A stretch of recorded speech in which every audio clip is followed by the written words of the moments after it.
안녕하세요, 어린이 여러분. 뛰어난 유머로 수많은 사람들이 따르던 영국의 유명한 극작가인 버나드 쇼는요, 어린 시절에는 지나칠 정도로 내성적인 아이여서 친구들과 잘 어울리지 못했다는데요. 그랬던 버나드 쇼가 자신을 적극적으로 알리겠다고 결심한 뒤 만나는 사람마다 미소를 머금고 먼저 인사하고 칭찬하기 시작했대요. 물론 처음에는 어려웠지만 결국 영국 최고의 달변가가 되었다는데요. 이는 마음을 전하기 위해 적극적으로 표현하는 자세가 중요하다는 것을 보여주는 좋은 사례겠지요. 오늘은 내 마음을 전하는 방법 중 하나인 글을 적어 표현하는 방법을 배워보려고 해요. 생각을 열기 위해 그림을 보며 마음을 전한 경험을 떠올려 보고요. 도산 안창호 선생님께서 아들에게 쓴 편지글을 보며 단계별로 글을 쓰는 방법을 차근차근 공부할 거예요. 진정한 사랑은 말하지 않아도 느껴진다지만요, 마음을 표현하고 서로 나누면 사랑의 힘이 더 커진다는 걸 우린 모두 잘 알고 있지요. 그럼에도 학년이 높아지고 나이가 많아질수록 마음을 전하는 일이 더 어렵게 느껴지는 것은 왜일까요? 마음속에 자리 잡은 가족이나 친구를 사랑하는 마음을 좀 더 잘 표현하기 위해 오늘 수업도 열심히 해보도록 해요. 마음을 글로 써서 전해본 경험을 말해볼까요? 선생님이 보여주는 그림을 보세요. 무엇을 말하는 그림일까요? 열지 않는 마음을 표현했어요. 그림 속에는 어떤 마음이 담겨 있나요? 마음의 문은 열어야 통로가 된다고 전하고 있어요.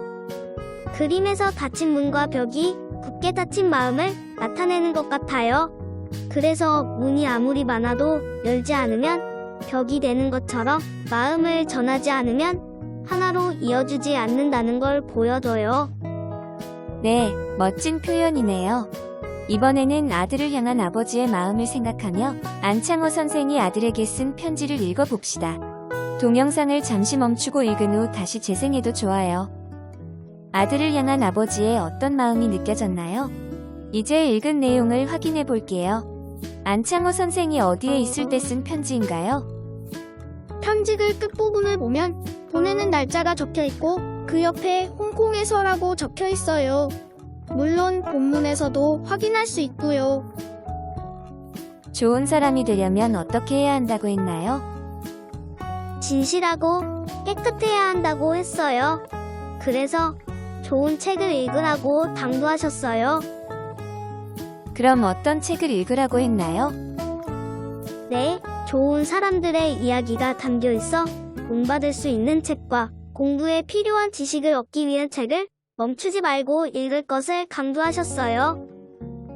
이번에는 글쓴이가 전하려는 마음이 무엇인지 파악해 보려고 해요. 편지글에서 안창호 선생은 어떤 일에 대한 마음을 전했나요? 마음이 드러난 부분을 찾아 색깔펜으로 밑줄을 그어보세요. 넘어져 팔을 다친 아들이 한 학년 올라간 것과 앞날에 대한 걱정이 드러나 있어요. 전하려는 내용은 무엇인가요?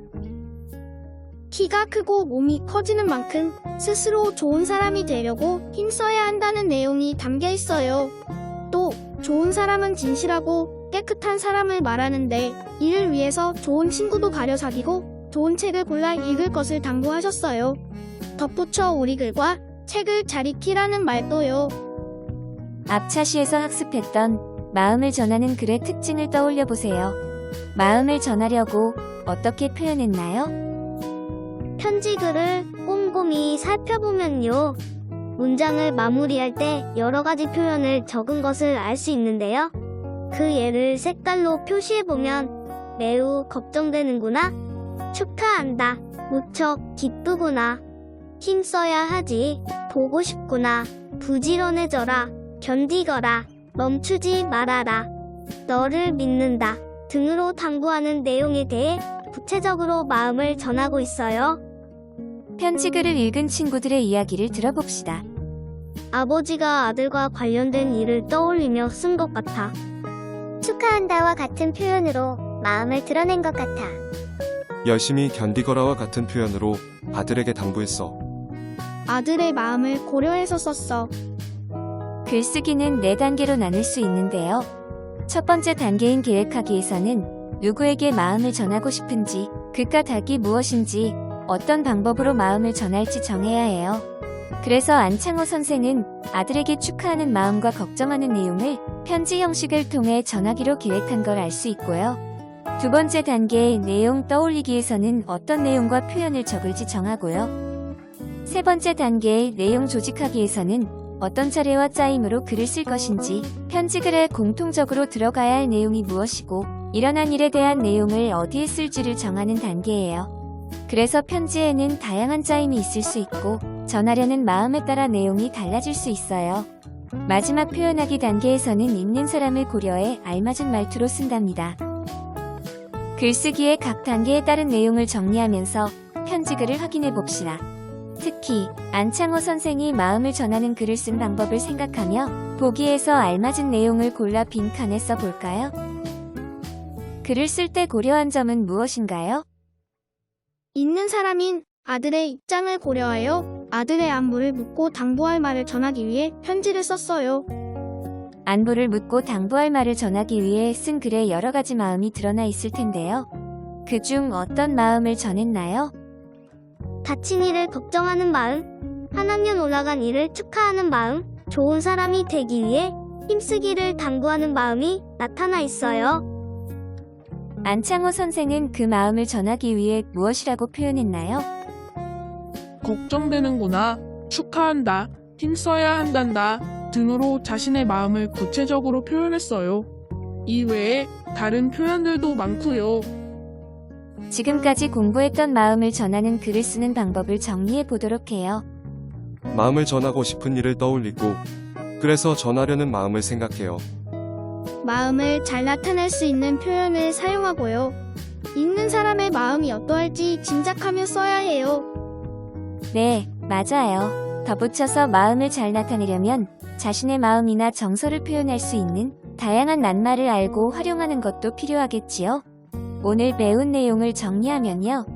마음을 전하는 글을 계획하기, 내용 떠올리기, 내용 조직하기, 표현하기, 이렇게 4단계로 나누어 단계별 활동을 살펴보았고요.